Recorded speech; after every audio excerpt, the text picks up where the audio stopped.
আসসালামু আলাইকুম। এসএসসি 25 ব্যাচের ভাই আপুরা, এসএসসি পরীক্ষার আর মাত্র একদিন বাকি, তাই না? এই মোমেন্টে তুমি কি খ নম্বর প্রশ্ন নিয়ে চিন্তিত? খ নম্বর নিয়ে তোমার অনেক চিন্তা হচ্ছে, কি করবা বুঝতে পারতেছো না। তারপরে ম্যাক্সিমাম ক্ষেত্রে খ নম্বরের ব্যাখ্যাগুলা পরীক্ষার হলে ভুল করে আসো, এরকম হয়। সো তুমি যদি এরকম চিন্তিত থাকো, তোমার জন্য তোমার মিল্টন ভাইয়া একটা স্পেশাল সাজেশন ক্লাস নিয়ে চলে আসছে। এই এক সাজেশন ক্লাসে আমি তোমাকে 23টা মতো খ নম্বর প্রশ্ন ব্যাখ্যা সহ পড়িয়ে দিব এবং তোমার যেই 5টা খ নম্বর প্রশ্ন লাগবে সেই 5টার 5টাই তুমি এই 23টার ভিতরে পেয়ে যাবা। ওই 5টার 5টাই এই 23টার ভিতরে পেয়ে যাবা। এটা আমার দৃঢ় বিশ্বাস, আমার দীর্ঘদিনের এক্সপিরিয়েন্স থেকে আমি তোমাকে বলতেছি। এছাড়া তোমাদের জন্য অলরেডি আমি 105টা ক নম্বর প্রশ্নের একটা ক্লাস নিয়ে আপলোড করে দিছি, সেটা দেখতে পারো। তাছাড়া চ্যাপ্টার 2, 3, 4, 5, 6 এই চ্যাপ্টারগুলোর উপর এমসিকিউ ওয়ান শট ক্লাস কিন্তু দিয়ে ফেলছি, 6 ঘন্টার ক্লাস। ওইটা দেখলে তোমার MCQ A to Z cover হয়ে যাবে। সো আর কি কি লাগবে আমাকে কমেন্টে জানিও, আমি চেষ্টা করতেছি তোমাকে কেমিস্ট্রিতে একটা ভালো সাপোর্ট দিতে। সো চলো আমরা খ নম্বরের সাজেশন ক্লাসটা করে ফেলি। এই ক্লাসগুলো তোমার খুবই হেল্পফুল হবে। চ্যানেলে সাবস্ক্রাইব করে রাখতে পারো, কয়েকদিন পরে এইচএসসিতে উঠবা। এইচএসসি কেমিস্ট্রিতে তোমার মিল্টন ভাইয়ের সাথে এমনিতেই দেখা হবে, কারণ মিল্টন ভাই HSC first year, second year and অ্যাডমিশনে কেমিস্ট্রি পড়ায়। ওকে, সো চলো আমরা দেরি না করে শুরু করি। প্রথমে আমাদের প্রথম যে প্রশ্নটা সেটা হচ্ছে যে ব্যাপন এবং নিঃসরণের মূল পার্থক্য ব্যাখ্যা করো। খ নম্বরে 2 মার্কের একটা প্রশ্ন দেয়, ব্যাপন ও নিঃসরণের মূল পার্থক্য ব্যাখ্যা করো। সো ব্যাপন ও নিঃসরণের মূল পার্থক্য ব্যাখ্যা করতে হবে, এই হচ্ছে আমার প্রশ্ন। সো খ নম্বরে যখন তুমি এই প্রশ্নটা লিখবা, এই প্রশ্নটা লেখার একটা বিশেষ ধরন আছে। 2 মার্কের প্রশ্ন। দেখো, এর ভিতরে ব্যাপনের জন্য তুমি 1 মার্ক বরাদ্দ আছে, নিঃসরণের জন্য তোমার 1 মার্ক বরাদ্দ আছে। সো প্রথমেই যেটা করবা, তুমি ব্যাপনের সংজ্ঞা লিখবা। প্রথমে এই জায়গা থেকে শুরু করে ব্যাপনের সংজ্ঞা লিখবা। তো ব্যাপনের সংজ্ঞায় কি লিখবা, যে যেই প্রক্রিয়ায় আচ্ছা, আমি কি লাইন বাই লাইন লিখে দিব নাকি ব্যাখ্যা দিয়ে যাব? সো যেই প্রক্রিয়ায় স্বতঃস্ফূর্তভাবে কঠিন তরল বা বায়বীয় পদার্থ বেশি ঘনত্বের স্থান থেকে কম ঘনত্বের স্থানের দিকে ধাবিত হয় তাকে ব্যাপন বলে। তো এখানে আমরা শুরু করলাম এই যে এভাবে লিখে ফেললাম। প্রথমে আমরা ব্যাপনের সংজ্ঞা লিখলাম। তো এখানে আমাদের ব্যাপনের সংজ্ঞা শেষ হয়ে গেল। তো ব্যাপনের সংজ্ঞাটা কি ছিল, বেসিক সংজ্ঞাটা তো বুঝতে পারছো, যেই প্রক্রিয়ায় স্বতঃস্ফূর্তভাবে। সো ব্যাপনের সংজ্ঞায় স্বতঃস্ফূর্ত কথাটা মাস্ট। যেই প্রক্রিয়ায় স্বতঃস্ফূর্ত কথাটা মাস্ট। স্বতঃস্ফূর্তভাবে আমাদের কি নিম্ন ঘনত্বের স্থান, উচ্চ ঘনত্বের স্থান থেকে নিম্ন ঘনত্বের স্থানের দিকে কঠিন তরল বায়বীয় পদার্থ ধাবিত হয় বা পরিব্যাপ্ত হয় তাকে আমরা ব্যাপন বলি। তাহলে আমরা ব্যাপনের সংজ্ঞাটা দেখে ফেললাম। এরপরে পরের এই জায়গা থেকে আবার তুমি শুরু করবা নিঃসরণের সংজ্ঞা। নিঃসরণের সংজ্ঞা লিখবা যে যেই প্রক্রিয়ায় সরু ছিদ্রপথে, এটা খুবই গুরুত্বপূর্ণ, নিঃসরণের ক্ষেত্রে সরু ছিদ্রপথ কথাটা গুরুত্বপূর্ণ। সো যেই প্রক্রিয়ায় সরু ছিদ্রপথে উচ্চ চাপ থেকে নিম্ন চাপের স্থানের দিকে তোমার গ্যাসের কণাগুলা বের হয়ে যায় বা পরিব্যাপ্ত হয় তাকে আমরা নিঃসরণ বলি। তাহলে আমরা ব্যাপনের ক্ষেত্রে কয়েকটা কথা আগে মাথায় রাখবো। তাহলে ব্যাপনের ক্ষেত্রে নাম্বার 1 নাম্বার দিবে এই কথাগুলা দেখে, স্বতঃস্ফূর্ত এই কথাটা ব্যাপনের ক্ষেত্রে মাস্ট। তারপরে উচ্চ ঘনত্ব এইটা থেকে নিম্ন ঘনত্ব এই দিকে যাচ্ছে, এই কথাটা মাস্ট। সো আমরা এখানে কি দেখলাম, স্বতঃস্ফূর্ত, উচ্চ ঘনত্ব থেকে নিম্ন ঘনত্ব, এই কথাগুলো মাস্ট। এবার যখন আমরা নিঃসরণে যাচ্ছি তখন সরু ছিদ্রপথ এই কথাটা মাস্ট। এরপরে উচ্চ চাপ থেকে নিম্ন চাপ এই কথাটা মাস্ট। সো উচ্চ চাপ থেকে নিম্ন চাপের স্থানের দিকে তোমার যদি ছড়িয়ে পড়ে তখন সেটাকে নিঃসরণ বলে। সো তুমি জাস্ট এই যে ব্যাখ্যামূলক প্রশ্নটা আমি তোমাকে পড়ালাম, এটাতে 2টা জিনিস এনশিওর করবা, একটা হচ্ছে ব্যাপনের সংজ্ঞা, একটা হচ্ছে নিঃসরণের সংজ্ঞা। 2টা সংজ্ঞা তুমি যদি সুন্দর মতো লিখতে পারো তাহলে তুমি এখানে পার্থক্য ব্যাখ্যা করা হয়ে গেল। 2টার জন্য 2 মার্ক কনফার্ম। ওকে, গ্রেট। সো এই পর্যন্ত আমাদের ক্লিয়ার। পরের কোশ্চেন বলছে, দেখো আয়রনের পরিবর্তনশীল যোজনী ব্যাখ্যা করো। সো আয়রনের পরিবর্তনশীল যোজনী কিভাবে ব্যাখ্যা করবা? তুমি জানো যে আয়রনের ইলেকট্রন সংখ্যা হচ্ছে 26। সো আয়রনের পরিবর্তনশীল যোজনী ব্যাখ্যার জন্য আয়রনের আগে ইলেকট্রন বিন্যাস করবা। তো তুমি লিখবা যে আয়রন পরিবর্তনশীল যোজ্যতা বা যোজনী দেখায়, কারণ হলো আয়রনের ইলেকট্রন বিন্যাস 1s2 2s2 2p6, তারপরে দেখো 3s2 3p6, এই পর্যন্ত কয়টা আসলো 18। এবার আসলো দেখো 3d আর 4s। সো 3d 4s2 যদি করো তাহলে 18 আর 2 20, আর d তে 6 গেলে আসে হচ্ছে 26। তো খেয়াল করো আয়রনে ইলেকট্রন বিন্যাস করে আমরা দেখতে পারি এর সর্ববহিস্থ কক্ষপথ 4s এ আমাদের 2টা ইলেকট্রন আছে। সো যেহেতু এবার লিখবা এইভাবে লিখবা যেহেতু 4s অরবিটালে 4s2 অরবিটালে 2টা ইলেকট্রন আছে, সো এই 2টা ইলেকট্রন বহিস্থ কক্ষপথের ইলেকট্রন, ফলে এই 2টা ইলেকট্রন ছেড়ে দেয়। সো 2টা ইলেকট্রন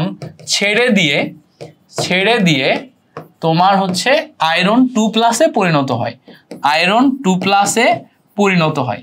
সো এই 2টা ইলেকট্রন ছেড়ে দিয়ে যখন আয়রন 2+ এ পরিণত হয় তখন আমরা যোজ্যতা 2 পাচ্ছি। সো যোজ্যতা 2 পাচ্ছি। আচ্ছা আমি কিন্তু সংক্ষেপে লিখতেছি, মুখে ডিটেলস বলছি, লেখার সময় সংক্ষেপে লিখছি যাতে তোমাদের কম সময় রিভিশন হয়ে যায়। সো তোমরা লেখার সময় আমার মুখের কথাগুলা এগুলাকে আরো সুন্দর মতো লেখার চেষ্টা করবা, বুঝতে পারছো? এবার দেখো আমরা যখন এই জায়গাতে আরেকটু ভালো করে খেয়াল করব, এই আয়রনের ইলেকট্রন বিন্যাস করার পরে আমরা যখন 4s2 তে নিয়ে গেছি, এবার আমরা 3d অরবিটালের দিকে যদি তাকাই, 3d অরবিটালে এই d এ আমাদের 6টা ইলেকট্রন আছে। কয়টা ইলেকট্রন? 6টা। 3d তে আমাদের কয়টা ইলেকট্রন আছে? 6টা। এই জায়গায় যে 3d 1টা 2টা 3টা 4টা 5টা 6টা ইলেকট্রন আছে। সো 3d অরবিটালে যেই 6টা ইলেকট্রন আছে, এই 6টা ইলেকট্রনের একটা ইলেকট্রন এক্সট্রা থাকার কারণে এই 3d অরবিটালটা সুস্থিত কাঠামোতে আসতে পারতেছে না। সো প্রত্যেকটা অরবিটালই চাই সুস্থিত কাঠামোতে অর্জন করতে। সুস্থিত কাঠামো কি? সে 3d5 স্ট্রাকচার, এটাই যদি যায় সুস্থিত কাঠামো। 3d10 স্ট্রাকচার, এটাই যদি যায় সুস্থিত কাঠামো। সো 3d5 সুস্থিত, 3d10 সুস্থিত, এগুলো সব সুস্থিত কাঠামো। সো দেখা যাচ্ছে যে 3d5 3d10 যেহেতু সুস্থিত কাঠামো, এই স্ট্রাকচারে যেহেতু সে আসতে চায়, তাহলে সে কি করবে? আরো একটা ইলেকট্রন ছেড়ে দিয়ে 3d5 আসার চেষ্টা করবে। সো ফলে যেটা হবে যে এই যে আয়রন 3টা ইলেকট্রন ছেড়ে দিবে, দিয়ে আয়রন 3+ এ পরিণত হবে, দিয়ে তার ইলেকট্রন বিন্যাস তৈরি হবে আর্গনে 18, 3d তে 5টা এবং 4s এ 0 ইলেকট্রন। তো দেখো 4s থেকে 2টা ইলেকট্রন ছাড়ছে, 3d5 হইছে, আরো একটা ছেড়ে, টোটাল মিলে ছাড়ছে কয়টা? 3টা। তো যখন টোটাল মিলে 3টা ইলেকট্রন ছাড়ছে তখন এর যোজ্যতা আমরা পাচ্ছি কত? 3। তাহলে দেখো আয়রনের 2 ধরনের যোজ্যতা আমরা দেখতে পাচ্ছি। একটা হচ্ছে আয়রনের যোজ্যতা 2টা ইলেকট্রন ছেড়ে দিয়ে, এটার কারণ হচ্ছে বহিস্থ কক্ষপথ ইলেকট্রন ছেড়ে দেয়। আরেকটা যোজ্যতা দেখতে পাচ্ছি সেটা হচ্ছে 3, এটার কারণ হচ্ছে 3d5 সুস্থিত কাঠামো অর্জন। তো 3d5 এর সুস্থিত কাঠামো অর্জনের জন্য আমরা আরো একটা ইলেকট্রন ছেড়ে দিচ্ছি, ফলে আয়রনের ক্ষেত্রে আয়রন 2+, আয়রন 3+, 2 ধরনের যোজ্যতা পাওয়া যায়। তো যেহেতু 2 ধরনের যোজ্যতা বা যোজনী পাওয়া যাচ্ছে, তো আমরা বলতে পারি আয়রনের যোজনী পরিবর্তনশীল যোজনী, আয়রনের যোজনী পরিবর্তনশীল যোজনী। সো বুঝতে পারলাম কিনা? তাহলে আয়রনের ক্ষেত্রে পরিবর্তনশীল যোজনী, এই ব্যাপারটা আমরা এইভাবে চিন্তা করতে পারি। ওকে, ক্লিয়ার হয়েছে না? সো এই যে জিনিসটা আমি তোমাকে ব্যাখ্যা করে দিলাম, এই ব্যাখ্যাটা তুমি যদি সুন্দর মতো নিজের ভিতর আয়ত্ত করে ফেলতে পারো, 100-এ 100 পরীক্ষায় লিখে আসতে পারবা। জাস্ট আমার সাথে এটা বুঝে নাও এবং প্র্যাকটিস করো। পরে বলছে দেখো কার্বন মনোঅক্সাইড যেটা আছে, এই যৌগর কার্বনের সুপ্ত যোজনী ব্যাখ্যা করো। কার্বন মনোঅক্সাইড যৌগে কার্বনের সুপ্ত যোজনী ব্যাখ্যা করতে হবে। তো সুপ্ত যোজনী ব্যাখ্যা করার জন্য প্রথমে আমাদের সুপ্ত যোজনীর সংজ্ঞা দিতে হবে। তো খ নম্বরের উত্তর লিখতে যে লিখবা জানি, প্রথমেই লিখবা জানি সুপ্ত যোজনী ইকুয়ালস টু, সুপ্ত যোজনী ইকুয়ালস টু, লিখবা যে সর্বোচ্চ যোজনী মাইনাস সক্রিয় যোজনী। তাহলে আমরা সুপ্ত যোজনীর সংজ্ঞা জানতে পাচ্ছি যে সুপ্ত যোজনী ইকুয়ালস টু সর্বোচ্চ যোজনী মাইনাস সক্রিয় যোজনী। সো সর্বোচ্চ যোজনী থেকে সক্রিয় যোজনী বাদ দিলে সুপ্ত যোজনী পাওয়া যায়। এবার লিখবা যে কার্বন মনোঅক্সাইড এ কার্বন এর সর্বোচ্চ যোজনী। সো কার্বন মনোঅক্সাইডে কার্বনের সর্বোচ্চ যোজনী কত? এটা কার্বনের সর্বোচ্চ যোজনী হচ্ছে 4। এবার সর্বোচ্চ যোজনী 4। এবার কার্বন মনোঅক্সাইডে সর্বোচ্চ যোজনীর পাশাপাশি এবার লিখবা যে সক্রিয় যোজনী কত। সক্রিয় যোজনী এখান থেকে আমরা দেখতে পাচ্ছি যে সক্রিয় যোজনী কার্বনের এই অক্সিজেনের জন্য -2 থেকে +2, তো সক্রিয় যোজনী কত আসছে 2। তাহলে এখান থেকে তুমি এরপর বলতে পারবা যে সুপ্ত যোজনী ইকুয়ালস টু লিখবা যে 4 - 2 = 2।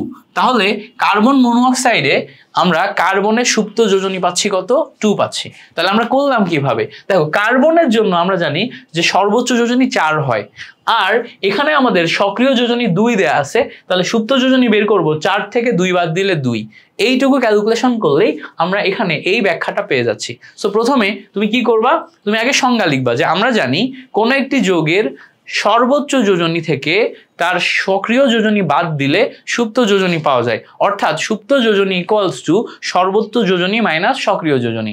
এরপরে তুমি লিখবা যে কার্বন মনোঅক্সাইডের কার্বনের সর্বোচ্চ যোজনী 4 এবং কার্বন মনোঅক্সাইডের সক্রিয় যোজনী হচ্ছে 2, তাহলে সুপ্ত যোজনী পাই 4 - 2 = 2। বুঝতে পারছো?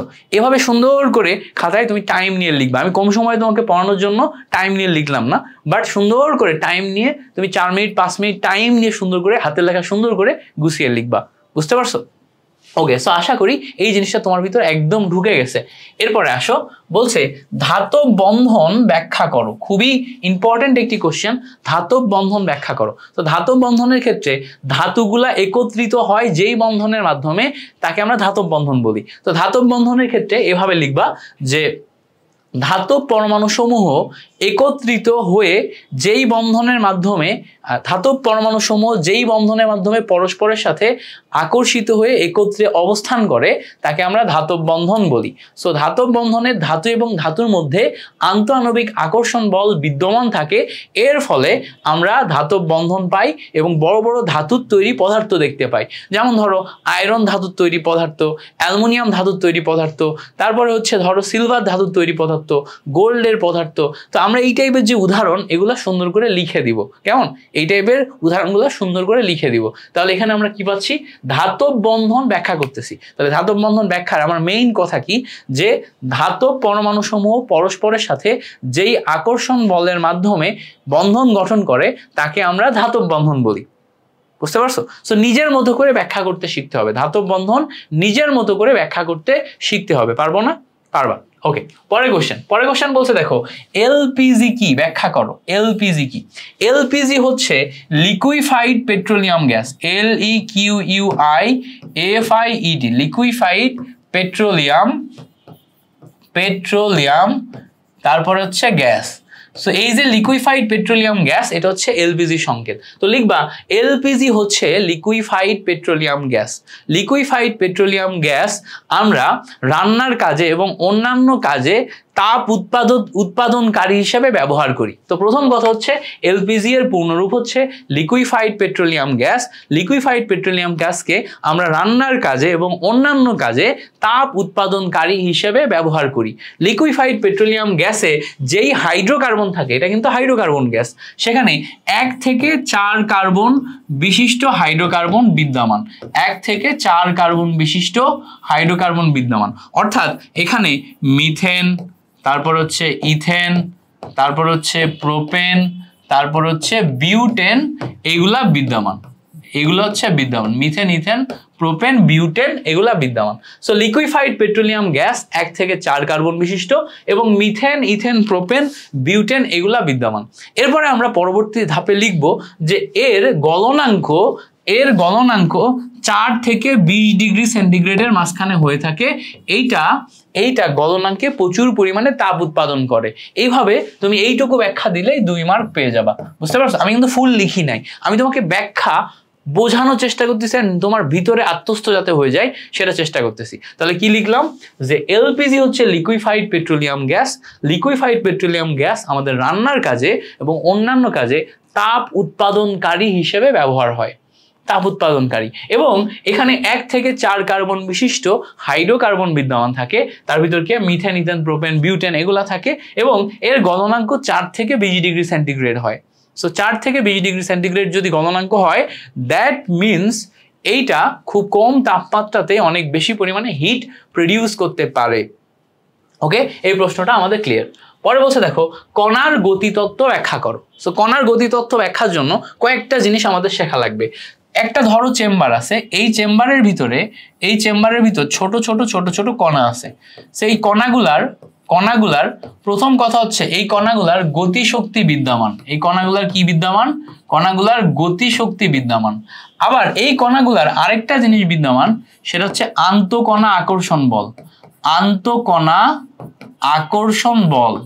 সো কণার গতিশক্তি, আন্তঃকণা আকর্ষণ বল, এই জিনিসপত্রগুলো বিদ্যমান। তাহলে আমরা এখানে দুইটা ওয়ার্ড শিখবো। একটা হচ্ছে যে কণার গতিতত্ত্ব ব্যাখ্যা করতে যে বলবো যে কোন একটি পদার্থের কণাগুলার মধ্যে কণার গতিশক্তি বিদ্যমান এবং কণাগুলার পরস্পরের মধ্যে আন্তঃকণা আকর্ষণ বল বিদ্যমান। এই আন্তঃকণা আকর্ষণ বল এবং গতিশক্তির উপর নির্ভর করে কোন একটি পদার্থের অবস্থা নির্ধারণ হয়। কি নির্ধারণ হয়? দেখো পরবর্তী হচ্ছে পদার্থের অবস্থা। এখন পদার্থের অবস্থা বলতে কি বোঝায়? পদার্থের অবস্থা বলতে বোঝায় পদার্থ কঠিন হবে নাকি তরল হবে নাকি বায়বীয় হবে, এইটা ডিপেন্ড করে অবস্থার উপর। তাহলে আমরা আবার বলি যে একটি কণার গতিতত্ত্ব বলতে বোঝায় কোন একটি পদার্থের কণার গতিতত্ত্ব বলতে বোঝায় কণাগুলার গতিশক্তি এবং কণাগুলার মধ্যকার আন্তঃআণবিক আকর্ষণ বলের পরিমাণ। সো কণাগুলার গতিশক্তি এবং আন্তঃআণবিক আকর্ষণ বলের পরিমাণ থেকে আমরা নির্ধারণ করতে পারি পদার্থের অবস্থা। পদার্থের অবস্থা বলতে বোঝায় পদার্থটি কি কঠিন হবে নাকি তরল হবে নাকি বায়বীয় হবে। এই বিষয়টাকে কণার গতিতত্ত্ব বলে। ঠিক আছে, তাহলে আমরা এখানে কয়েকটা ওয়ার্ডের দিকে ফোকাস করছি। একটা হচ্ছে কণার গতিশক্তি, কণার আন্তঃআণবিক আকর্ষণ বল, এটার উপর ডিপেন্ড করে পদার্থের অবস্থা। সেই অবস্থার উপর ডিপেন্ড করে আমি বলতে পারছি পদার্থটা কি কঠিন নাকি তরল নাকি বায়বীয়। শেষ। এইটুকু তুমি যদি সুন্দর করে ব্যাখ্যা করতে পারো তাহলে শেষ, তোমার কণার গতিতত্ত্ব শেষ। বুঝতে পারছো? তো আশা করি এই জিনিসটা ক্লিয়ার হয়েছে। এবার বলছে দেখো পোলারিটি ব্যাখ্যা করো। কি চাইছে? পোলারিটি ব্যাখ্যা করো। পোলারিটি খুবই ইম্পর্টেন্ট একটি কোশ্চেন। পোলারিটি সবসময় মাথায় রাখবা, পোলারিটি সবসময় আমাদের সমযোজী বন্ধনের ক্ষেত্রে ঘটে। সমযোজী বন্ধনে কি হয়? সমযোজী বন্ধনে ইলেকট্রন শেয়ার হয়। তো সমযোজী বন্ধনের ক্ষেত্রে পোলারিটি ঘটে। তো ধরো আমরা এখানে হাইড্রোজেন এবং ফ্লোরিন নিলাম। তো হাইড্রোজেন এবং ফ্লোরিন পরস্পর ইলেকট্রন শেয়ার করছে, করে এরা সমযোজী বন্ধন গঠন করছে। কি করছে? সমযোজী বন্ধন গঠন করছে। তো সমযোজী বন্ধনে শেয়ারকৃত ইলেকট্রন আছে, এই জায়গাতে আমাদের সমযোজী বন্ধনে শেয়ারকৃত ইলেকট্রন আছে। এখন আরেকটা ধর্ম হচ্ছে তড়িৎ ঋণাত্মকতা। আরেকটা ধর্ম কি? তড়িৎ ঋণাত্মকতা। তো আমাদের এরপরে মনে রাখতে হবে যে সমযোজী বন্ধনে শেয়ারকৃত ইলেকট্রনকে নিজের দিকে টেনে নেওয়ার ক্ষমতা, সেটাকে বলে হচ্ছে তড়িৎ ঋণাত্মকতা। আবার বলি, সমযোজী বন্ধনে শেয়ারকৃত ইলেকট্রনকে নিজের দিকে টেনে নেওয়ার ক্ষমতাকে তড়িৎ ঋণাত্মকতা বলে। কোন একটি পরমাণুর সমযোজী বন্ধনে শেয়ারকৃত ইলেকট্রন যদি তড়িৎ ঋণাত্মকতার কারণে নিজের দিকে টেনে নেয়, নিয়ে পরমাণুটির এক প্রান্ত আংশিক ঋণাত্মক আরেক প্রান্ত আংশিক ধনাত্মক চার্জে রূপান্তরিত হয়, তখন এই ঘটনাকে আমরা পোলারিটি বলি। এই ঘটনাকে আমরা কি বলি? পোলারিটি বলি। তাহলে পোলারিটির মেইন কাহিনী কি হলো খেয়াল করো। প্রথমে পোলারিটিকে ব্যাখ্যা করতে যে আমরা সমযোজী বন্ধন দেখলাম। এবার বললাম যে সমযোজী বন্ধনে শেয়ারকৃত ইলেকট্রনকে নিজের দিকে টেনে নেওয়ার যে ক্ষমতা, তাকে বলা হচ্ছে তড়িৎ ঋণাত্মকতা। সমযোজী বন্ধনে শেয়ারকৃত ইলেকট্রন তড়িৎ ঋণাত্মকতার কারণে নিজের দিকে টেনে নিয়ে পরমাণুর এক অংশ আংশিক ঋণাত্মক আরেক অংশ আংশিক ধনাত্মক চার্জে চার্জিত হয়। এই ঘটনাকে আমরা বলি হচ্ছে পোলারিটি।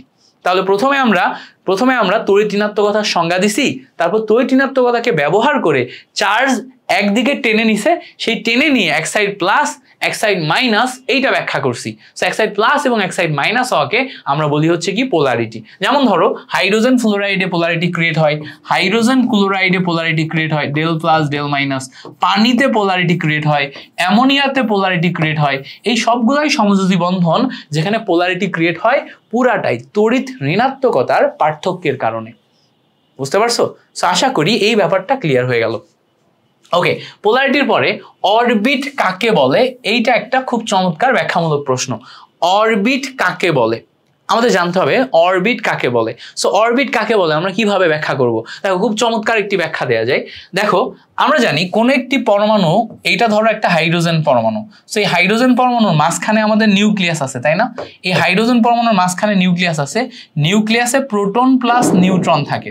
সো কোন একটি পরমাণুর নিউক্লিয়াসের চারি সাইডে যেই স্থির কক্ষপথে ইলেকট্রনগুলা ঘোরাফেরা করে তাকে আমরা অরবিট বলি। তাহলে দেখো কোন একটি পরমাণু, আগে এভাবে সংজ্ঞা দিবা, কোন একটি পরমাণুর কেন্দ্রে থাকে নিউক্লিয়াস, এভাবে লিখবা, কোন একটি পরমাণুর কেন্দ্রে থাকে নিউক্লিয়াস, নিউক্লিয়াসের চারি সাইডে যে স্থির কক্ষপথে ইলেকট্রনগুলা ঘোরাফেরা করে, যে স্থির কক্ষপথে ইলেকট্রনগুলা ঘোরাফেরা করে বা যে স্থির কক্ষপথে ইলেকট্রন চলাফেরা করে, সেই ইলেকট্রন চলার পথকে আমরা অরবিট বলি। সেই ইলেকট্রন চলার পথকে আমরা অরবিট বলি। এবার আরেকটা প্রশ্ন আসে, সেটা হচ্ছে অরবিটের পরে অরবিটাল জিজ্ঞেস করে, অরবিটাল। সো অরবিটের পরে অরবিটাল ব্যাপারটা হচ্ছে অরবিটের ভিতরে আবার যেই অংশগুলাতে ইলেকট্রন পাওয়ার সম্ভাবনা সর্বোচ্চ সেটাকে বলে অরবিটাল। অরবিটাল হচ্ছে উপশক্তি স্তর, অর্থাৎ একটা প্রধান শক্তি স্তর বা অরবিটের ভিতরে আবার সাব অরবিটাল থাকতে পারে বা উপশক্তি স্তর থাকতে পারে। সো সাপোজ ধরো এইটা আমার প্রধান শক্তি স্তর, প্রধান শক্তি স্তর কি কে, কে এর ভিতরে আমার উপশক্তি স্তর একটাই আছে 1s। তারপরে দেখো আমার দ্বিতীয় শক্তি স্তর এল, এর ভিতরে আমার উপশক্তি স্তর আছে হচ্ছে 2s 2p দুইটা। তারপরে আমার তৃতীয় শক্তি স্তর, তৃতীয় প্রধান শক্তি স্তর এইটা, এটা হচ্ছে এম, এম এর ভিতরে আছে হচ্ছে 3s 3p 3d। তাহলে এইগুলাতে খেয়াল করে দেখো, এইটা অরবিট, এইটা অরবিটাল, এইটা অরবিট, এইগুলা অরবিটাল, এটা অরবিট, এগুলা অরবিটাল। বুঝতে পারছো? সো অরবিট এবং অরবিটালের পার্থক্য আশা করি বুঝতে পারছো। সো লেখার সময় কি লিখবা, যে পরমাণুর কেন্দ্রে থাকে হচ্ছে নিউক্লিয়াস, নিউক্লিয়াসে থাকে proton plus neutron. So proton plus neutron যুক্ত নিউক্লিয়াসকে কেন্দ্র করে যে স্থির কক্ষপথে ইলেকট্রনগুলা চলাফেরা করে বা ঘোরাফেরা করে তাকে বলে হচ্ছে অরবিট, তাকে বলে অরবিট। অরবিটের যেই অংশে ইলেকট্রন পাওয়ার সম্ভাবনা সর্বোচ্চ তাকে বলে হচ্ছে অরবিটাল। অরবিটের যে অংশে ইলেকট্রন পাওয়ার সম্ভাবনা সর্বোচ্চ তাকে বলা হচ্ছে অরবিটাল। সো অরবিটালে ইলেকট্রন পাওয়ার সম্ভাবনা সর্বোচ্চ। যদি আরো ব্যাখ্যা করতে চাও এভাবে KLMN আন্ডারে অরবিটালগুলো দেখাই দিতে পারো। ওকে, সুন্দর করে লিখতে পারছো। ওকে, সো এইগুলা লিখলেই, সুন্দর মতো লিখলেই তুমি 2 মার্ক পেয়ে যাবা। পারবা না? শুনে শুনে মনে রাখতে পারবা? ক্লাস ডিউরেশন কমানোর জন্য লিখতেছি না, বাট প্রত্যেকটা জিনিস কিন্তু খুব সুন্দর করে আমি গুছিয়ে লিখতে পারি। আমার হাতে লেখাও কিন্তু খুব চমৎকার, আমি শুধু তোমাদের জন্য সুন্দর করে লিখতেছি না, তাই একটু স্লো লিখলে অনেক চমৎকার লিখি আমি। ওকে, পরে বলছে দেখো, নিশাদলকে ঊর্ধ্বপাতিত বস্তু বলা হয় কেন? খুবই গুরুত্বপূর্ণ একটি প্রশ্ন। সো নিশাদলকে ঊর্ধ্বপাতিত বস্তু বলা হয়, এটা আমরা জানি। প্রথমত আমাদের ঊর্ধ্বপাতিত বস্তুর সংজ্ঞা জানতে হবে। তো লিখবা, যে সমস্ত কঠিন পদার্থকে তাপ দিলে সে তরলে পরিণত না হয়ে সরাসরি বাষ্পে পরিণত হয়, সরাসরি বাষ্পে পরিণত হয় তাকে আমরা ঊর্ধ্বপাতিত পদার্থ বলি। আবার বলি, যে সমস্ত কঠিন পদার্থকে তাপ দিলে সে তরলে পরিণত না হয়ে সরাসরি বাষ্পে পরিণত হয়। কথাটা মাথায় রাখবা, সরাসরি বাষ্পে পরিণত হওয়া একটা কথা। সো যে সমস্ত কঠিন পদার্থকে তাপ দিলে তারা তরলে পরিণত না হয়ে সরাসরি বাষ্পে পরিণত হয় তাদেরকে আমরা ঊর্ধ্বপাতিত পদার্থ বলি।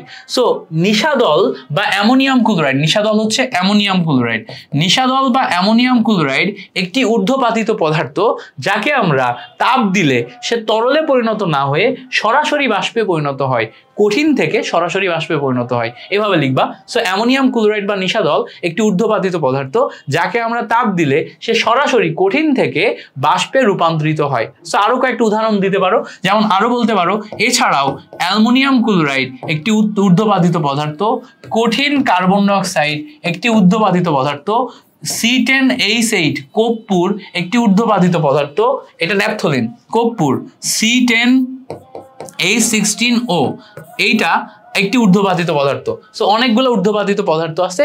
বেনজোইক অ্যাসিড একটি ঊর্ধ্বপাতিত পদার্থ। কি? বেনজোইক অ্যাসিড, বেনজিনের উপর COOH। এতগুলো না দিলেও হবে, এগুলো MCQ এর জন্য তোমাকে দেখাই দিলাম, এতগুলো না দিলেও হবে। সো এই যে জিনিসপত্রগুলো দেখালাম এটা সবাই ঊর্ধ্বপাতিত পদার্থ। তাহলে ঊর্ধ্বপাতিত পদার্থের এই ব্যাখ্যাটা কিভাবে লিখবা? আগে সংজ্ঞা দিবা। সংজ্ঞায় কি লিখবা? যে সমস্ত পদার্থকে বা যে সমস্ত কঠিন পদার্থকে তাপ দিলে তারা তরলে রূপান্তরিত না হয়ে সরাসরি কঠিনে রূপান্তরিত হয় তাদেরকে ঊর্ধ্বপাতিত পদার্থ বলে। বলে। সো ঊর্ধ্বপাতিত পদার্থের ক্ষেত্রে অ্যামোনিয়াম ক্লোরাইড বা নিষাদল একটি ঊর্ধ্বপাতিত পদার্থ, যাকে তাপ দিলে সে তরলে রূপান্তরিত না হয়ে সরাসরি কঠিনে রূপান্তর হয়।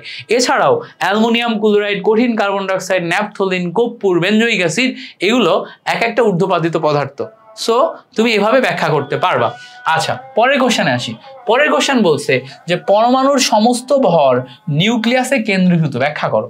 তো লিখবা কোন একটি পরমাণুর কেন্দ্র বা নিউক্লিয়াসে প্রোটন এবং নিউট্রন অবস্থিত বা অবস্থান করে। তাহলে একটা পরমাণুকে ব্যাখ্যা করবা, লিখবা যে একটি পরমাণুর কেন্দ্র বা নিউক্লিয়াসে প্রোটন এবং নিউট্রন অবস্থান করে, আর বহিস্থ স্থির কক্ষপথগুলোতে ইলেকট্রন অবস্থান করে। পরমাণুর অধিকাংশ স্থানই ফাঁকা স্থান, কেন্দ্রের প্রোটনের চার্জ পজিটিভ, নিউট্রনের চার্জ শূন্য এবং বাইরের ইলেকট্রনের চার্জ নেগেটিভ। যেহেতু পরমাণুর টোটাল ভর নিউক্লিয়াসের এই প্রোটন এবং নিউট্রনের চার্জের উপর বা নিউট্রনের ভরের উপর ডিপেন্ডেন্ট বা নির্ভরশীল, এই জন্য পরমাণুর সমস্ত ভর নিউক্লিয়াসের উপর কেন্দ্রীভূত। অর্থাৎ তুমি এই পরমাণু সম্পর্কে যে সমস্ত তথ্যগুলা জানো সেগুলার ডিটেল বলা, এইটুকুই। যে সমস্ত তথ্যগুলা তুমি এটা সম্পর্কে জানো ওগুলার ডিটেল বলা, এইটুকুই, এর বাইরে কিচ্ছু না। জাস্ট এইটুকু তুমি যদি সুন্দর মতো জানো এবং বলে দিতে পারো তাতেই এনাফ। আশা করি এই ব্যাপারটা ক্লিয়ার। এবার বলছে দেখো, ক্লোরিন একটি হ্যালোজেন মৌল, ব্যাখ্যা করো। ক্লোরিন একটি হ্যালোজেন মৌল। সো ক্লোরিন হ্যালোজেন মৌল মানে কি? ক্লোরিন হচ্ছে হ্যালোজেন গ্যাস, আমরা জানি। এটার ব্যাখ্যা কিভাবে লিখবা এরকম যে সকল পদার্থ, খেয়াল করো, যে সকল পদার্থ বা যে সকল মৌলগুলা গ্রুপ 17তে থাকে তাদেরকে হ্যালোজেন গ্রুপ বলে। যে সমস্ত পদার্থগুলা বা যে সমস্ত যৌগগুলা গ্রুপ 17তে থাকে তাদের হ্যালোজেন বলে। গ্রুপ 17তে X = fluorine, chlorine, bromine, iodine এই মৌলগুলা বিদ্যমান। সো যেহেতু ক্লোরিন গ্রুপ 17-র একটি মৌল, এই জন্য গ্রুপ 17কে হ্যালোজেন মৌল বলে। ঠিক আছে, এইভাবে জাস্ট 3 লাইনে ব্যাখ্যা দিয়ে দিবা, উত্তর শেষ। পরের কোশ্চেন বলছে দেখো, সালফার ট্রাইঅক্সাইডের সুপ্ত যোজনী ব্যাখ্যা করো। তো এখানে লিখবা যে সুপ্ত যোজনী মানে হচ্ছে কোন একটি যৌগের সর্বোচ্চ যোজনী এবং, আগেও ব্যাখ্যা করছি, কোন একটি যৌগের সর্বোচ্চ যোজনী এবং সক্রিয় যোজনীর যে পার্থক্য তাকে সুপ্ত যোজনী বলে। সালফার ট্রাইঅক্সাইডের সালফারের সর্বোচ্চ যোজনী 6 এবং সালফারের সক্রিয় যোজনী সেটাও 6, তাহলে সুপ্ত যোজনী আসবে 6 - 6 মানে 0। তাহলে ব্যাখ্যা করবা এভাবে যে আগে সুপ্ত যোজনীর সংজ্ঞা দিবা, তারপর সালফার ট্রাইঅক্সাইডের সালফারের সর্বোচ্চ যোজনী লিখবা, তারপরে যে সক্রিয় যোজনী লিখবা, তারপরে দুইটা বাদ দিয়ে বলবা যে সুপ্ত যোজনী 0। এভাবে তুমি সালফার ট্রাইঅক্সাইডের সুপ্ত যোজনী এটা ব্যাখ্যা করতে পারো। আগেও ব্যাখ্যা করছি, আরেকবার বলে দিলাম। পরের কোশ্চেন বলছে দেখো, কপারের দ্রব্যাতি ক্ষয় হয় না কেন? দেখো এটা কিভাবে উত্তর করবা, খেয়াল করো। কপার এর সাথে যখন বায়ুর অক্সিজেন মিশ্রিত হয়, কপারের সাথে যখন বায়ুর অক্সিজেন মিশ্রিত হয়, সাথে সাথে কপার বিক্রিয়া করে কপার অক্সাইড গঠন করে। কপার অক্সাইড একটা ধাতুর প্রলেপ আকার ধারণ করে। কি? ধাতুর প্রলেপ আকার ধারণ করে। এই ধাতুর প্রলেপটা কোথায় থাকে? কপার যেই পদার্থটা আছে, এই কপার পদার্থের বাহিরে ধাতুর প্রলেপ থাকে। আবার বলি, কপার প্লাস বায়ুর অক্সিজেন বিক্রিয়া করে কপার অক্সাইড গঠন করে। এই কপার অক্সাইড ধাতুর প্রলেপ গঠন করে। এই ধাতুর প্রলেপ কপারের বাহিরে একটা স্তর গঠন করে। এখন কপার অক্সাইডের ধাতুর যেই প্রলেপ, এই ধাতুর প্রলেপটা পরবর্তী অক্সিজেন যেটা আছে এইটাকে কপারের সংস্পর্শে আসতে বাধা দেয়। পরবর্তী অক্সিজেনকে কপারের সংস্পর্শে আসতে বাধা দেয়। ফলে কপারের তৈরি অন্যান্য যে দ্রব্যাদি আছে তারা ক্ষয় হয় না। কারণ কি? ক্ষয় হওয়ার জন্য বায়ুর অক্সিজেনের সাথে বিক্রিয়া করা লাগবে। আবার বলি, ক্ষয় হওয়ার জন্য বায়ুর অক্সিজেনের সাথে বিক্রিয়া করা লাগবে, কিন্তু বায়ুর অক্সিজেনের সাথে বিক্রিয়া তো আর হচ্ছে না। কেন হচ্ছে না? কারণ কপার বায়ুর অক্সিজেনের সাথে বিক্রিয়া করার জন্য এই যে প্রলেপটাকে আর ভেদ করতে পারতেছে না। অলরেডি একটা প্রলেপ তৈরি হয়ে গেছে। সো শুরুর দিকেই একটা প্রলেপ তৈরি করে ফেলে, এরপরে যার অক্সিজেনকে কাছে আসতে দেয় না।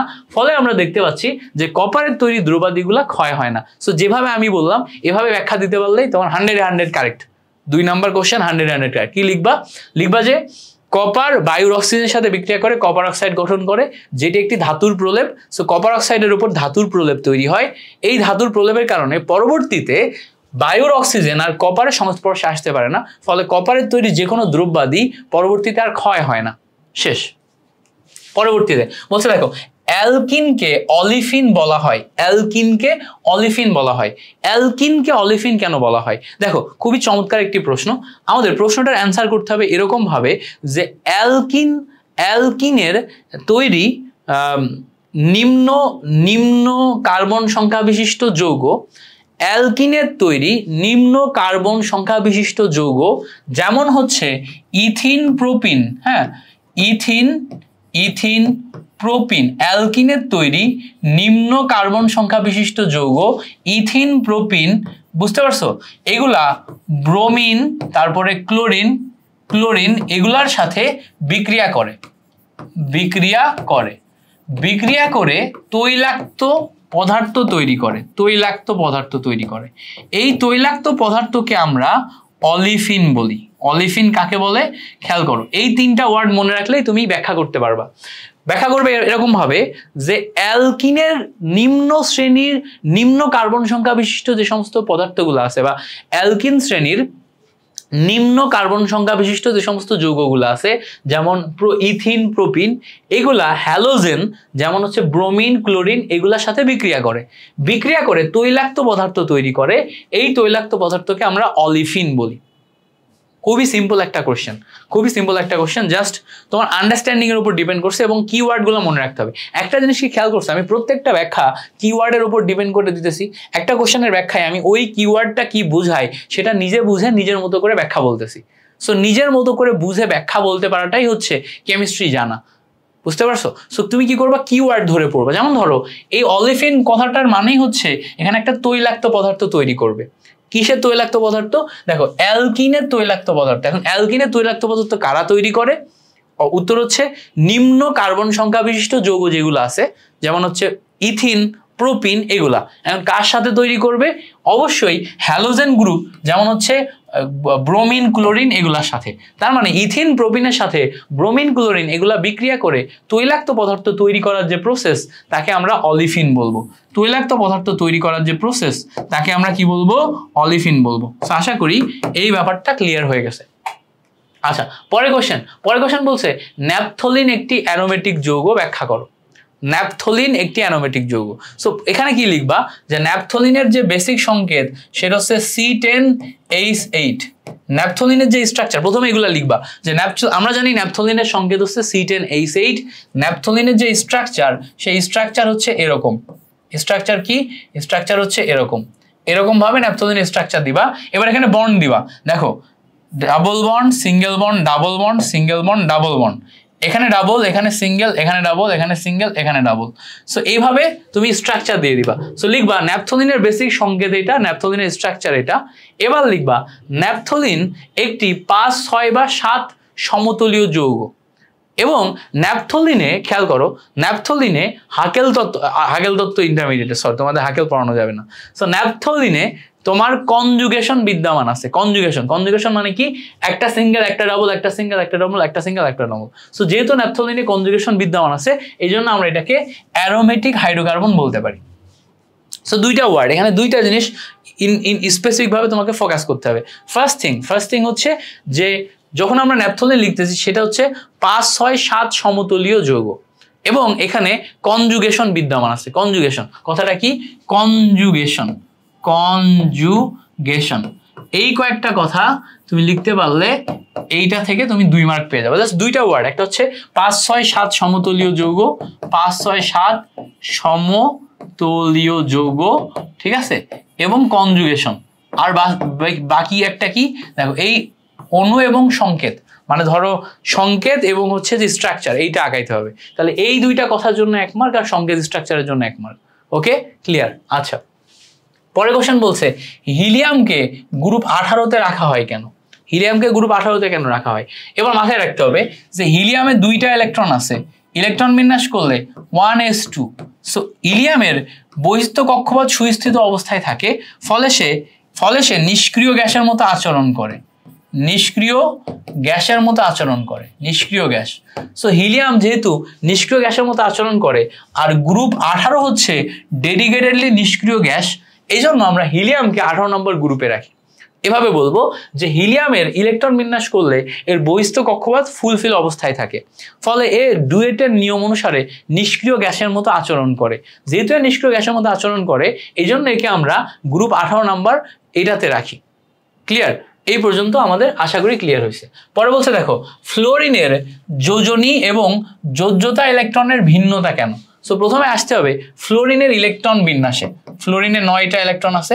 ইলেকট্রন বিন্যাস করলে দেখো 1s2 2s2 2p 2p কত আসবে? 5 আসবে। তো এখানে আমরা 2p5 ফ্লোরিনের বহিস্থ কক্ষপথে 5টা ইলেকট্রন দেখে বলতে পারছি যে ফ্লোরিনের যোজ্যতা ইলেকট্রন সংখ্যা 5। তো তুমি কি করবা? বলবা যে ফ্লোরিনে ইলেকট্রন বিন্যাস করে, প্রথমে ইলেকট্রন বিন্যাস করবা, করে দেখাবা যে বলবা যে ফ্লোরিনে ইলেকট্রন বিন্যাস করে দেখা যাচ্ছে যে ফ্লোরিনের যোজ্যতা ইলেকট্রন সংখ্যা 5, কিন্তু এরপরে বলবা যে কিন্তু ফ্লোরিন একটি অধাতব পদার্থ। ফ্লোরিন কি? ফ্লোরিন একটি অধাতব পদার্থ। অধাতব পদার্থের ক্ষেত্রে বিজোড় ইলেকট্রন কাউন্ট করতে হয়। তো দেখি তো আমরা ফ্লোরিনে বিজোড় ইলেকট্রন আছে কিনা।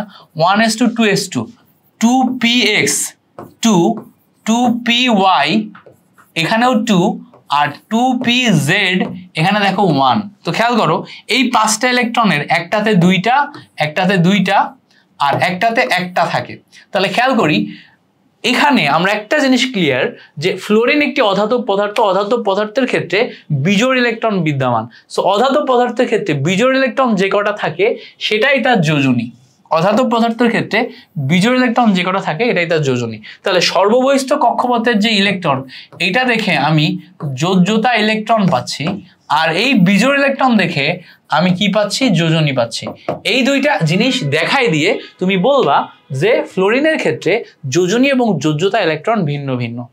ফ্লোরিনের ক্ষেত্রে যোজনী এবং যোজ্যতা ইলেকট্রন ভিন্ন ভিন্ন। শেষ। ওকে, পরের কোশ্চেন বলছে অ্যান্টাসিড জাতীয় পদার্থ পাকস্থলীর অ্যাসিডিটি কি রূপে নিয়ন্ত্রণ করে। সো আমাদের পেটের বা পাকস্থলীর ভিতরে গাঢ় HCl হজমে সাহায্য করে। তো গাঢ় HCl পড়ার কারণে আমাদের পেটের ভিতর পাকস্থলীতে হজম ঘটে। এখন ধরো আমরা খাবার যদি কম খাই তাহলে, বা আমরা যদি উল্টাপাল্টা খাবার খাই, তখন সেখানে আমাদের HCl এর পরিমাণ অনেক বেড়ে যায়। HCl এর পরিমাণ যখন অনেক বেড়ে যায় তখন আমাদের অ্যাসিডিটি সৃষ্টি হয়। সো আমরা খাবারের অনিয়মের কারণে আমাদের পেটের ভিতরে HCl এর পরিমাণ বেড়ে যায়, ফলে অ্যাসিডিটি সৃষ্টি হয়। সো অ্যাসিডিটি যখন সৃষ্টি হলে তখন আমরা অ্যান্টাসিড খাই। এখন অ্যান্টাসিড অ্যান্টাসিড হিসেবে আমরা ম্যাগনেসিয়াম হাইড্রোক্সাইড এবং অ্যালুমিনিয়াম হাইড্রোক্সাইড এগুলা খাই। অ্যান্টাসিড হিসেবে আমরা ম্যাগনেসিয়াম হাইড্রোক্সাইড, অ্যালুমিনিয়াম হাইড্রোক্সাইড এগুলা খাই। তো দেখো ম্যাগনেসিয়াম হাইড্রোক্সাইডের সাথে HCl বিক্রিয়া করে ম্যাগনেসিয়াম ক্লোরাইড এবং পানি তৈরি করে, যেখানে ম্যাগনেসিয়াম ক্লোরাইড একটি সল্ট, ম্যাগনেসিয়াম ক্লোরাইড কি একটি লবণ, ফলে এটা অ্যাসিডকে প্রশমিত করে লবণ পানিতে কনভার্ট করে ফেলতেছে। সেম ভাবে অ্যালুমিনিয়াম হাইড্রোক্সাইড এইটা HCl এর সাথে বিক্রিয়া করে অ্যালুমিনিয়াম ক্লোরাইডে কনভার্ট করে এবং পানি তৈরি করে। সো এটাও একটা সল্ট বা লবণ, তাহলে আমরা দেখতে পাচ্ছি যে magnesium hydroxide, aluminium hydroxide, aluminium hydroxide এগুলো এক একটা সল্ট বা লবণ, যেগুলা HCl এর সাথে বিক্রিয়া করে, খেয়াল করো, যেগুলা HCl এর সাথে বিক্রিয়া করে, ম্যাগনেসিয়াম হাইড্রোক্সাইড, অ্যালুমিনিয়াম হাইড্রোক্সাইড এগুলো এক একটা সল্ট বা লবণ, যেগুলা HCl এর সাথে বিক্রিয়া করে আমাদের পাকস্থলীতে লবণ পানি তৈরি করে আমাদের অ্যাসিডকে নিউট্রাল করে ফেলে, ফলে আমাদের পেটের যে অ্যাসিডিটি সেটা কমে যায়। তাহলে এখন আমরা কিভাবে লিখবো? আমরা লিখবো যে আমাদের পাকস্থলীতে খাদ্য হজমের জন্য গাঢ় HCl নিঃসরণ হয়। এই গাঢ় HCl আমাদের পেটের ভিতরের পরিবেশ অ্যাসিডিক তৈরি করে ফেলে, ফলে অ্যাসিডিটি সৃষ্টি হয়। এই অ্যাসিডিটিকে নিয়ন্ত্রণের জন্য আমরা অ্যান্টাসিড খাই। অ্যান্টাসিড হচ্ছে ম্যাগনেসিয়াম হাইড্রোক্সাইড, অ্যালুমিনিয়াম হাইড্রোক্সাইড জাতীয় পদার্থ। এরপরে এই দুইটা বিক্রিয়া দিয়ে বলবা ম্যাগনেসিয়াম হাইড্রোক্সাইড, অ্যালুমিনিয়াম হাইড্রোক্সাইড পাকস্থলীর ভিতরে লবণ পানি তৈরি করে আমাদের অ্যাসিডিটিকে প্রশমিত করে ফেলে। শেষ। ওকে, পরে বলছে দেখো কঠিন আয়োডিন একটি ঊর্ধ্বপাতিত পদার্থ, ব্যাখ্যা করো। সো আমরা কঠিন যে আয়োডিন একটি ঊর্ধ্বপাতিত পদার্থ, এখানেও আবার আগের মতো সংজ্ঞা দিবা। প্রথমে সংজ্ঞা লিখবা যে সমস্ত পদার্থকে তাপ দিলে তারা সরাসরি বাষ্পে রূপান্তর হয়, বা যে সমস্ত কঠিন পদার্থকে তাপ দিলে তরলে রূপান্তরিত না হয়ে সরাসরি বাষ্পে রূপান্তর হয় তাদেরকে আমরা ঊর্ধ্বপাতিত পদার্থ বলি।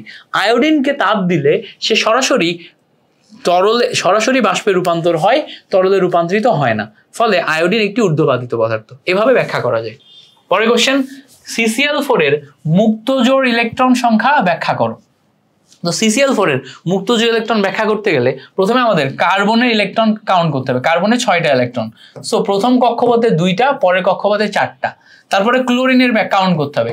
প্রথম কক্ষপথে 2টা, পরের কক্ষপথে 8টা, পরের কক্ষপথে 7টা। তো এখন আমরা যদি একটু দেখার চেষ্টা করি, এই যে কার্বনের 4 হাতে 4টা ইলেকট্রন আছে, এই 4টা ইলেকট্রন আমাদের এখানে এক একটা ক্লোরিনের সাথে এভাবে বন্ধন গঠন করছে। তো এই ক্লোরিনের একটা ইলেকট্রন চলে গেছে 7টা, বহিস্থ কক্ষপথে 7টার ভিতরে একটা চলে গেছে, এখনো 6টা আছে, এখানে একটা, এখানে 2টা, এখানে 2টা, 6টা। তাহলে খেয়াল করো, কার্বনের এক হাতের একটা ইলেকট্রন তোমার ক্লোরিনের একটা ইলেকট্রনের সাথে করছে বন্ধন গঠন, তাহলে এটা বন্ধন জোড়। বাট এইগুলা কিন্তু মুক্ত জোড়, বুঝতে পারছো?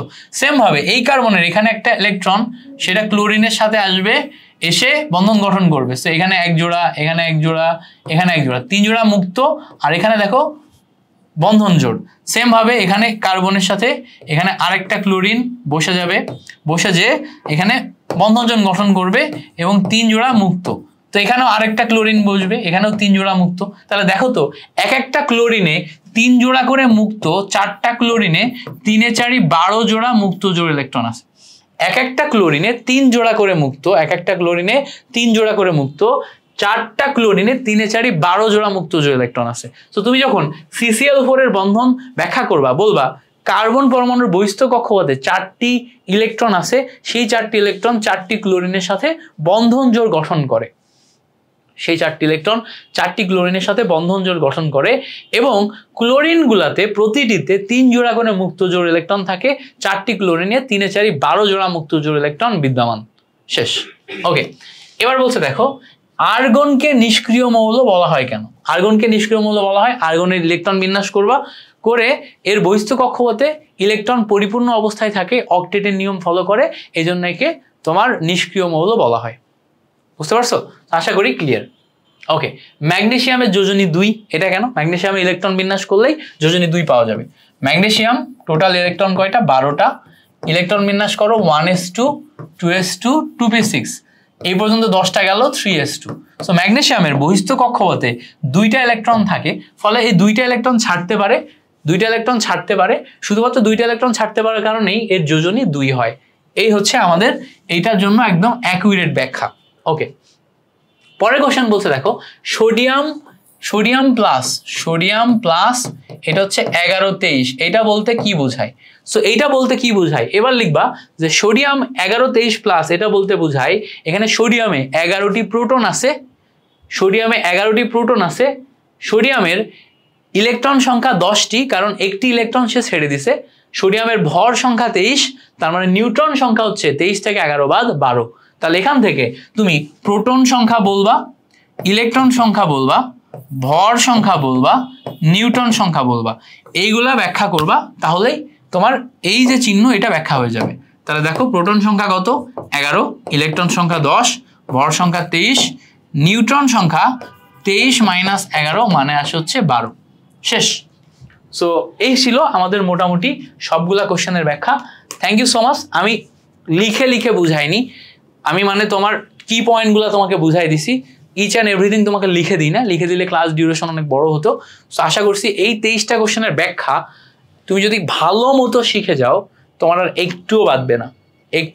24টা মতো কোশ্চেন আসছে, 24টা মতো কোশ্চেনের ব্যাখ্যা তুমি যদি ভালো মতো শিখে যাও, তোমার একটাও বাদবে না, তুমি এর ভিতর থেকেই 5টা খ নাম্বার কমন পেয়ে যাবা।